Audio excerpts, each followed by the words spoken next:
तर कोणत्याच नेत्यानं कोणत्याच जातीचं भलं केलं नाही असं वक्तव्य केलंय केंद्रीय मंत्री नितीन गडकरींनी। मागासलेपण हे राजकीय फायद्याचा विषय असल्याचं देखील त्यांनी म्हटलंय। तर भांडण सुरू आहे, मात्र नोकऱ्याच नाही असं नितीन गडकरी यांनी म्हटलेलं आहे।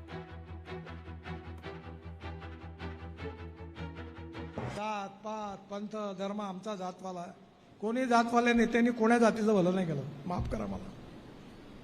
आणि जेव्हा तो जातवाला नेता बनते तो म्हणते माझ्या बायकोला तिकीट द्या, माझ्या मुलाला द्या, माझ्या साळ्याला द्या, माझ्या भाटव्याला द्या, नाही दिलं तर माझ्या ड्रायव्हरला द्या।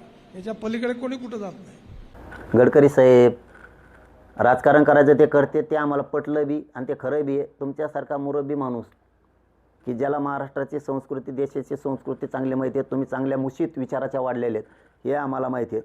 पण आरक्षणावर तुम्ही बोलून आमच्या लेकराबाळांच्या अस्तित्वाला घाला घालू नका किंवा त्याला गैरसमज पसरू नका की ते राजकीय अजेंडा झाला, नमका झाला आणि तमका झाला। लेकराबाळांच्या आयुष्याचा प्रश्न आहे। तुम्ही थोडेच मागाशी आहेत म्हणून राजकीय अजेंडा होता, तुम्ही ते एवढे हुशार होते, मुशीत होते, तरी तुम्हाला दिल्लीला पळून लावलं। तुमच्यासारखा मुरब्बी चांगला विकास करणारा खरं बोलणारा माणूस महाराष्ट्राला पाहिजे होता, ती गरज होती, तुम्हाला नाही राहून दिलं। खूप उच्च शिक्षित उच्च विचाराच्या माणसांकडून आम्हाला ह्या अपेक्षा नाही आहेत।